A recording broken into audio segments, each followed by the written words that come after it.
Welcome back, everybody. Today we're looking at Unit 7, Lesson 2 notes. That's pages 7 through 10 in your Lesson 7 packet. We're going to continue today with exponent rules. So today's rule is dividing powers with the same bases. It says you can use repeated multiplication to simplify fractions. Expand the numerator and the denominator using repeated multiplication. Then cancel the like terms. So they give you an example here. We've got 5 to the 6th power. So 5 to the 6 is equal to 5 times 5 times 5 times 5 times 5 times 5. And 5 to the 2nd would be 5 times 5. Notice that the pairs here and here cancel out. What we have left is 4 5s in the numerator, so 5 to the 4th power. If we were to do the same thing with example 1, we have 3 to the 7th, so that's 3 times 3 times 3 times 3 times 3 times 3 times 3. So 7 times. 1, 2, 3, 4, 5, 6, 7. And then 2 more in the denominator. Now I write them like this because I think it's easier to cross them out like this. And when you cross them out or cancel them, you can see that you've got 5 3s in the numerator. So this would be 5 to the 3rd power, or sorry, 3 to the 5th power.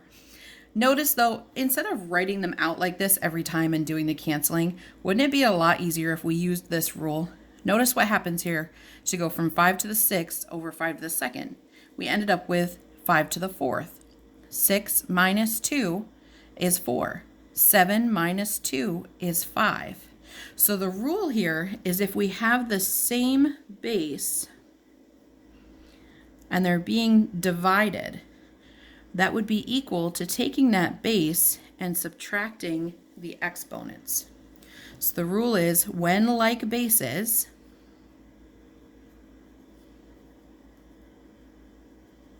are subtracted,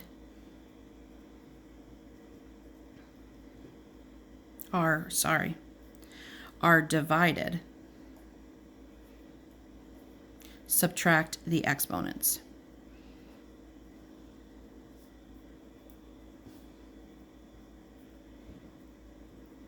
And a little ahead of myself there for a second. Okay, so if I look at number 3, if I'm using this rule, I've got the same base. I'm going to take these two exponents and subtract. 12 minus 4 would be 8. So I would have x to the 8th power. On page 8, it says rewrite each item as an equivalent expression in exponential notation.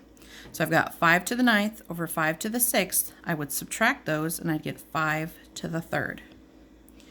Here, again, I'm going to keep the base because the base is alike, and I'm going to subtract the exponents. 5 minus 3 is 2. Here, it's the same exponent this time, but different bases. Remember, when this happens, you keep the exponent and do whatever's happening to the bases. In this case, we've got 6 over 3, so 6 divided by 3 is 2, and I have 2 to the 8th power. Now we're back to using this regular rule because this time I've got like bases. So keep the base and subtract the exponents. In this case, if I subtract these exponents, I'm going to keep this base and subtract the exponents. 9 minus 9 is 0. So I have 5 to the 0 power. But notice 5 to the 9th over 5 to the 9th. Anything divided by itself is supposed to be 1. So this illustrates to us that whenever we have something to the power of 0, it is going to result in a 1. So this also would be 4 to the 0 power, but it's the same number divided by itself, so it's equal to 1. So anytime a base is raised to the power of 0, its value is 1. All right, now in G and H, we've got a little bit of a different situation happening. So prior to this, we've had more of these in the top than there have been in the bottom. For example, there were 5 to the 9th over 5 to the 6th. So we have 5 to the 3rd. This time, there's more of them in the bottom. So there's two ways that you can think of it. The first way is to think about it in terms of the canceling.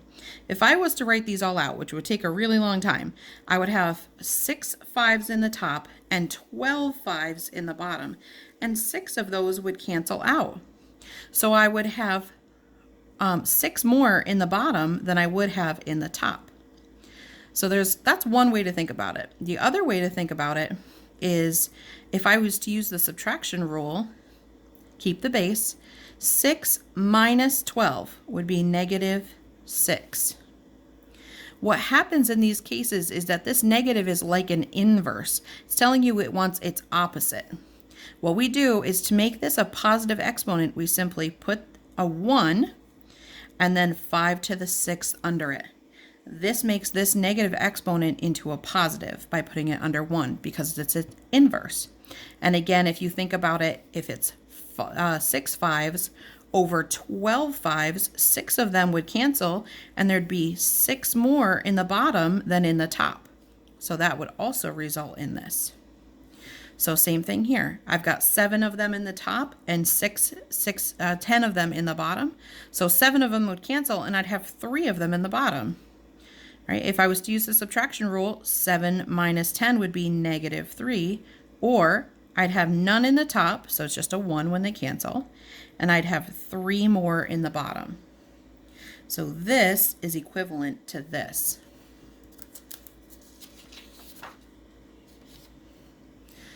Tell whether each statement is correct. This is 7 to the 3rd times 7 to the 0. But 7 to the 0 is really just 1. So this thing is saying this times 1 is this? Yeah, this one is correct. This one's all set. In this case, we have 10 to the 2nd power, which would be 100. So this is 2 times 100 plus 3 times, 10 to the 0 power, that's just 1. 2 times 100 is 200. 3 times 1 is 3. 200 plus 3, yeah, that's equal to 203. That one's set. In this case, we know that this would be the same as 1 over 7 to the 4th. That's the rule that we just talked about. And this is equal to 1. So this side is also equal to 1 over 7 to the 4th. This one is true. It's correct. In this case, when I multiply like bases, I have to add the exponents. That comes from the previous lesson. If I do that, I would keep this base and add these two together, which would be 8 to the 3rd. That does not match with this. This one is incorrect. In this case, if I use my subtraction rule, I would have 6 to the 7 minus negative 10. And we know that when we have minus a negative, that's really like saying 6 to the 7 plus 10, which would be 6 to the 17th. So yes, this one is true. I do get that as a result. In this case, when I have a power raised to a power, in this case, we're supposed to multiply these two. So I'd have 6 to the negative 20. And since it's a negative, I'm going to take the inverse, 1 over 6 to the 20th power. And I like that because this is equal to 1. So this is also 1 over 6 to the 20th. This one is correct. So the thing that we want to point out here again is when you have a negative exponent, make it positive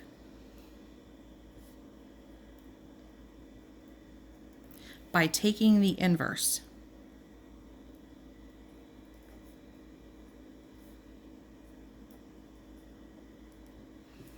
Okay, so there's some triads here that have to do with this. Rewrite each item as an equivalent expression in exponential notation. So it doesn't want its value, it wants you to leave it as an exponent. And answers should have only positive exponents. So here we've got this negative exponent. We're going to use our inverse. Here we've got a negative exponent. We're going to use our inverse. Just because we're making this a positive doesn't mean that our base changes. Our base still stays as a -2. In this case, we could use our rule of subtraction. I would keep this base and do 7 minus 9, which would be -2. But that, again, is the same as taking the inverse and making the exponent a positive. In this case, you could subtract these two, or you could recognize that 6 to the 0 power is just 1. And there's not much I have to do then, because now all of my exponents are already positive. Last page in this, and this has to do with the exponential notation. The expanded notation, remember, is when you take what it is and you write it out.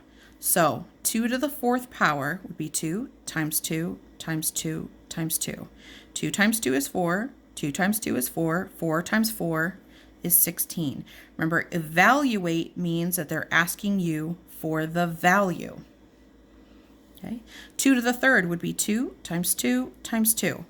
2 times 2 is 4. 4 times 2 is 8. 2 times 2, or 2 to the 2nd power, would be 4. 2 to the 1st, it's just 2 one time, so that's 2. 2 to the 0 power, remember that anything to the 0 power, there's no way to, like when we cancel this out, right, it would be like 2 over 2 with my powers canceling, right, and that's just equal to 1. 2 to the -1, well, that's like 2 to the 1st power. 1 over 2 to the 1st power. And 2 to the 1st power is just 2. So this value is just 1/2. Okay.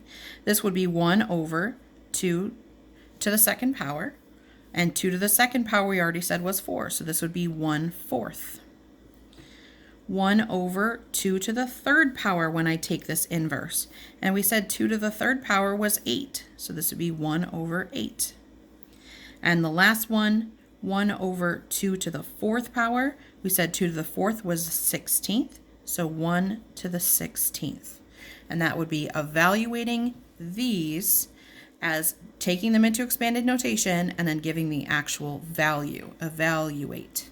All right, that's it for this lesson. Don't forget to do the practice that goes along with this, and have a nice day. Bye.